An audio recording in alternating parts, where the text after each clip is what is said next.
অভিনেতা হতে চান তাহলে চর্চা তো আপনাকে করতেই হবে। চর্চা না করে কিন্তু অভিনেতা হওয়া যায় না। কি চর্চা করবেন, কিভাবে চর্চা করবেন, এই সমস্ত প্রশ্নের উত্তর আজকের ভিডিওতে পাবেন। সঙ্গে থাকুন।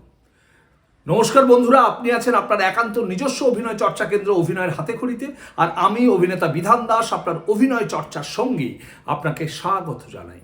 বন্ধু, আপনি যদি এই চ্যানেলে প্রথমবার এসে থাকেন তাহলে অবশ্যই সাবস্ক্রাইব করে পাশে থাকবেন, কারণ এই চ্যানেল শুধু স্বপ্ন দেখায় না, স্বপ্ন পূরণের রাস্তাও দেখিয়ে দেয়। আর যদি অলরেডি সাবস্ক্রাইব করে থাকেন তাহলে অনেক অনেক অনেক ধন্যবাদ। অভিনেতা হতে গেলে চর্চা আপনাকে করতেই হবে। শুধু চর্চা করলেই হবে না, আপনাকে নিয়মিত চর্চা করতে হবে। আজকে খুব সহজ কয়েকটা চর্চার কথা বলবো, যে চর্চাগুলো আপনি নিয়মিত করলে খুব সহজেই শুধুমাত্র একজন অভিনেতা নন, একজন ভালো অভিনেতা হয়ে উঠবেন।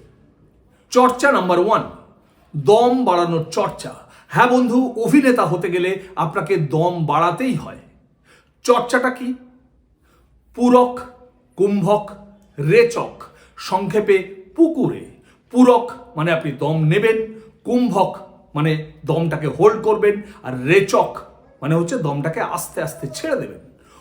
1:4:2 এই অনুপাতে এই চর্চাটা করতে হয়। অর্থাৎ 1 ইউনিট আপনি দম নেবেন, 4 ইউনিট আপনি দম হোল্ড করে রাখবেন, আর 2 ইউনিট ধরে দমটা ছাড়বেন।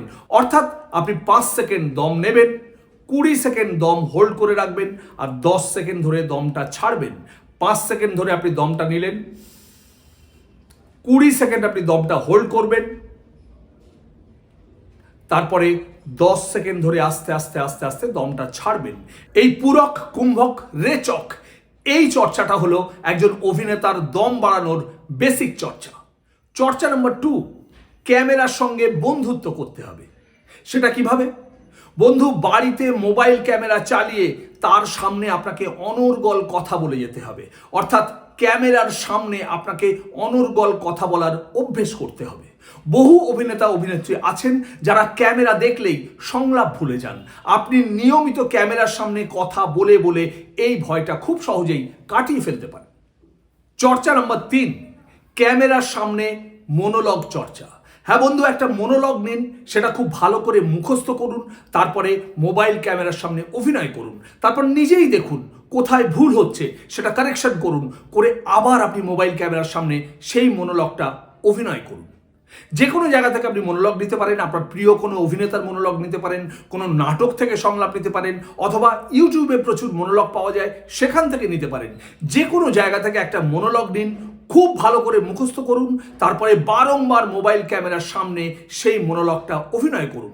এই চর্চাটা করে ধীরে ধীরে ধীরে ধীরে আপনি একজন ভালো অভিনেতা হয়ে উঠতে পারেন। চর্চা নাম্বার 4, অত্যন্ত ইম্পর্টেন্ট একটা চর্চা।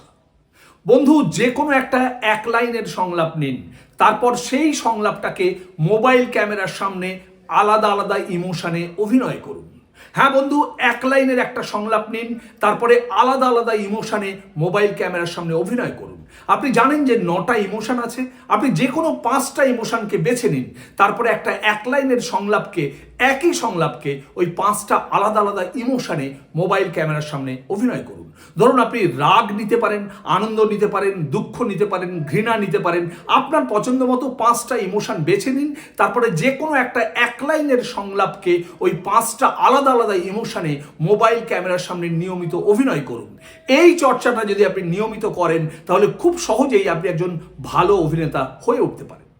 চর্চা নাম্বার 5, বই পড়ুন। গল্পের বই, উপন্যাস পড়ুন, তবে মনে মনে নয়, জোরে জোরে। এমনকি যদি দেখেন যে সেখানে 2টো বা 3টে চরিত্র আছে, তাহলে প্রত্যেকটা চরিত্রের জন্য আলাদা আলাদা গলা করার চেষ্টা করুন, যাতে প্রত্যেকটা চরিত্র আলাদা করে বোঝা যায়। বন্ধু, এই চর্চাটা আপনি যদি নিয়মিত করেন তাহলে খুব সহজেই আপনার উচ্চারণ পরিষ্কার হয়, মডুলেশন উন্নত হয়, এবং ধীরে ধীরে আপনি একজন ভালো অভিনেতা হয়ে ওঠেন। চর্চা তো আরও আছে, বলবো অন্য কোনো দিন, অন্য কোনো ভিডিওতে। ততক্ষণ ভালো থাকুন, সুস্থ থাকুন, আর হ্যাঁ, অবশ্যই চর্চায় থাকুন। আপনার অভিনয় জীবনের শ্রীবৃদ্ধি কামনা করি। নমস্কার।